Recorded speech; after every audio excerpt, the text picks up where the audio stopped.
I think more than anything he had the real measure of humility, respect for the game. He carried on the legacy of the great Australian cricketers, the Chappells, Border. He carried that spirit on and passed it on to his teammates. I think he knows enough about the history of the game, you know, to get that feeling of what's right and what's wrong. Terrific player. Selflessness comes out a lot. He's also quite fearless. So, you know, there's a lot of lovely attributes there you could throw, and I guess I just like the fact that he was just easy to talk to and very humble about the game. Mark Taylor retired from Test cricket on the 2nd of February 1999. He'd played 104 matches at an average of 43.49, scored 19 hundreds and 40 50s. His reign as Australian captain spanned 5 years with only 2 series defeats, but it was as a dogged left-handed opening batsman that he first grabbed the headlines on his debut tour to England in 1989. He's a tough opponent, mainly because the first time I was captain against Australia, Mark Taylor was in that side. He kept grinding out runs against us. You know, the ball ran his way, and I'm trying to be honest about these things. He was good enough to take the run of the ball and use it to his advantage, and he was, you know, he just had a brilliant series. He started with runs at Headingley on a pitch that helped the bowlers a bit, but he got a lot of runs through that series. Got a lot of runs at Nottingham, Trent Bridge. First day there, we didn't get anyone out, let alone him. So the fact that he kept getting runs, I think, was the major thing I noticed. And that is another great innings from Mark Taylor. What a tour he's having. He had this wonderful ability. If he played a poor shot or if he played and missed, he just forgot about it completely. In fact, he never really believed he should ever be caught behind, even though he might play and miss 10 times, and was always rather surprised when he got caught. Excellent player, probably better at the beginning of his career than at the end, even though he made that remarkable 334 against Pakistan at the end of his career. I felt the feet didn't work quite as well. Essentially, funny enough, a player that enjoyed coming forward, yet a very good puller of the ball. Not so much a hooker, a puller of the ball. For a time, I would have had him in a world 11 as one of 2 opening batsmen. Certainly, as I say, at the beginning, and for a period I thought around about 93 too. Most batsmen would have struggled to maintain standards after such a good start, but not Taylor. He was soon the first batsman to complete 1,000 runs in a debut year, and he averaged an incredible 70 in his first 14 tests, with 6 centuries. Anyone who makes the sort of runs that he did in Test cricket starts with a certain amount of talent, a lot of talent to be honest. But he's a slightly more limited player than some of the greats we've seen in world cricket. Initially, when he first came here in '89, had such a brilliant season. It was certainly on the offside with square cuts, back cuts, cover drives, and towards the end, those shots disappeared because of some, perhaps faulty footwork. And then he was more looking towards the back foot, the hook shots and pulls and things like that. Gradually, bowlers began to work him out, and career stats that for a time only Bradman could surpass eventually settled him among the ranks of mortal men. Yet he'd still made over 4,000 runs at 48 by the time he took over the Aussie captaincy in 1994. I think the mistake everybody made was thinking that he wouldn't be able to step into the shoes of Alan Border. Actually, even Border would tell you that Taylor was better tactically and a more level-headed man-manager. That isn't to say that Alan didn't get the best out of his players. He truly did. What Australia were going to lack through missing Border, I think, was intensity, perhaps, in their performance. They didn't in the end. Mark Taylor brought them just as much intensity, but in a slightly lighter-hearted fashion. Self-confidence was the main thing. His ability to not always be conservative in what he did, yet in one-day matches he was. It's a strange contrast to Alan Border, who was a rather conservative Test captain, but a very attacking one-day captain. And that may well have been the difference between the two in their records in one-day cricket. I mean, he played the game fairly, and he played with great humour too. Where a lot of people say Alan Border was a little bit straight off the field as well as on. He was a hard man, and you didn't see the funny side of Alan Border. Mark Taylor was he was terrific with the media. He always had a drink with the opposition. He was great fun, and yet when it came to it, in the tight moments in the game, he had that little streak of toughness about him. A wonderful character. I always admired the fact that he was prepared to back the bowlers. He's also prepared to back Shane Warne, which was a great thing too. You know, Shane came through at a time when spinners hadn't been around, and Alan Border first used him, and I think Mark used him even better. Got him! Well, that's magnificently bowled. Taylor had a word with him, and he has struck.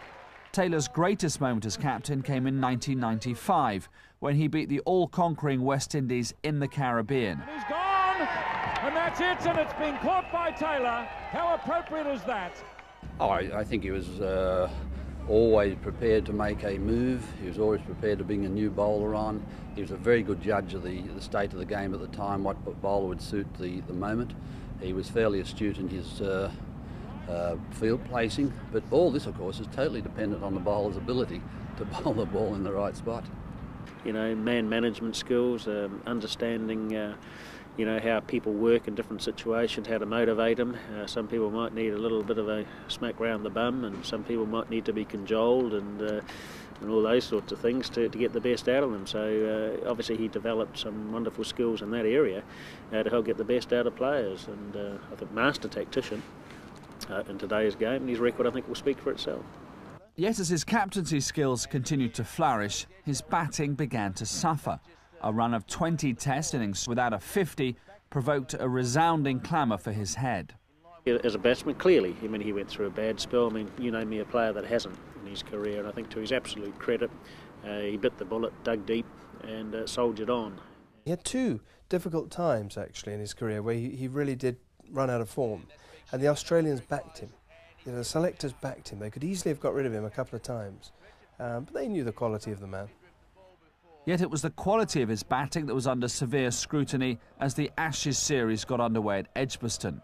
A first innings failure looked to have sealed his fate, but Taylor still had a trump card to play. He's got it.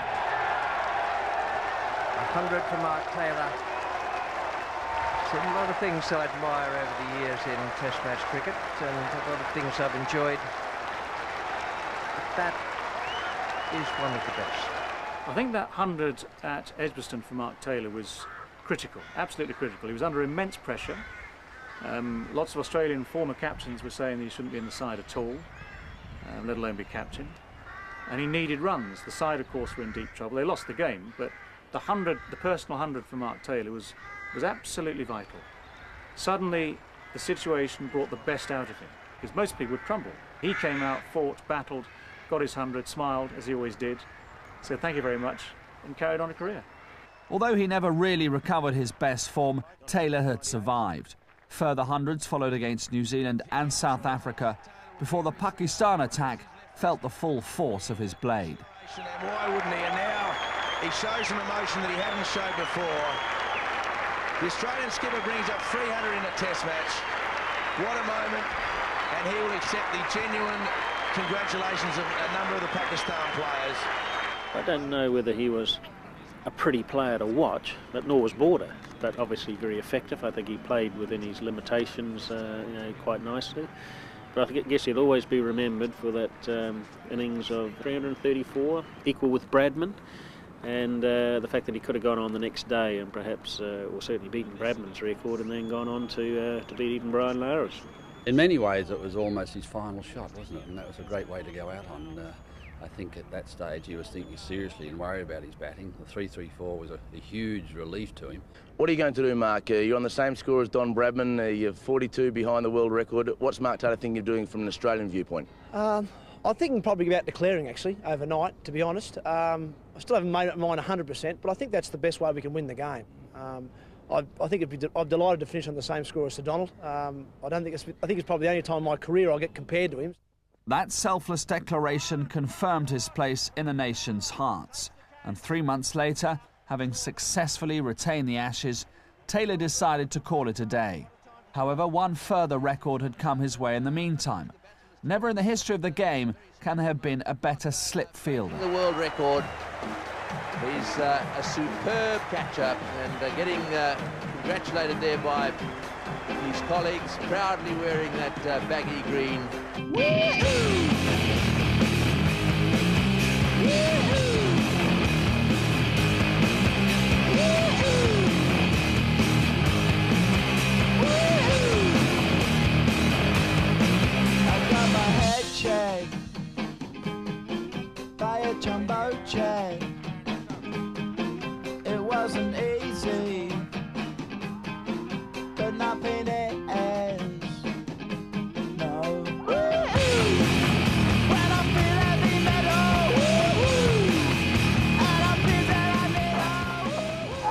first ball. Brilliant. So, with his playing days behind him and a future in the commentary box assured, how will such an influential figure be remembered? That he'll go down, I think, as the best captain that I can think of out of Australia. He'll go down as a better captain than Alan Border. As a leader more than anything, probably a slips fieldsman second. Won the part of the game which hasn't always been acknowledged as much as it should.